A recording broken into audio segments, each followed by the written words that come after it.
Mechanical equilibrium shows up on the chemical and physical section of the MCAT, and it shows up in questions on forces, torque, levers, and stability. The test doesn't just want definitions, it wants you to apply conditions for equilibrium to real-world setups, like balancing beams or analyzing free body diagrams. Let's break it down. Mechanical equilibrium basics. An object is in mechanical equilibrium when it's either at rest or moving at constant velocity. The key condition, net force equals zero, meaning no acceleration. Static versus dynamic equilibrium. Static equilibrium means the object is completely at rest, like a book sitting on a table. Dynamic equilibrium means the object is moving, but at a constant speed in a straight line. No net force acting on it. Conditions for equilibrium. Two requirements must be satisfied. First, the sum of all external forces must be zero. Second, the sum of all external torques must be zero. The MCAT loves to test both at once, balancing forces linearly and rotationally.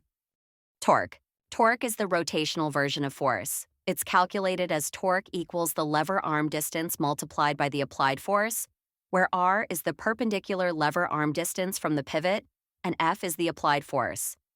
Think of opening a door. Push farther from the hinge, torque is greater. Torque is measured in Newton meters. Lever arm.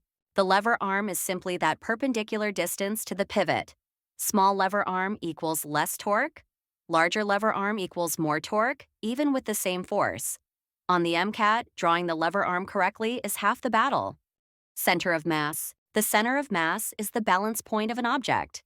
In equilibrium, this point either stays still or moves with constant velocity. If the line of action of gravity passes within the base of support, the object stays balanced. Stability. Stability depends on base width and center of mass. A wider base and lower center of mass mean more stability. That's why sumo wrestlers are harder to knock over than ballet dancers on point shoes.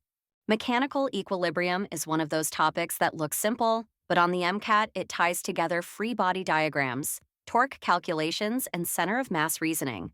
If you always check both force balance and torque balance, you'll avoid common traps and solve these problems faster.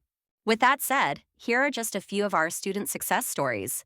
Students who mastered these concepts, boosted their scores, and got into medical school. If you're studying for the MCAT, click the link below to get started with your own prep. We help students reach a 515 plus on the MCAT, and we'd love to do the same for you.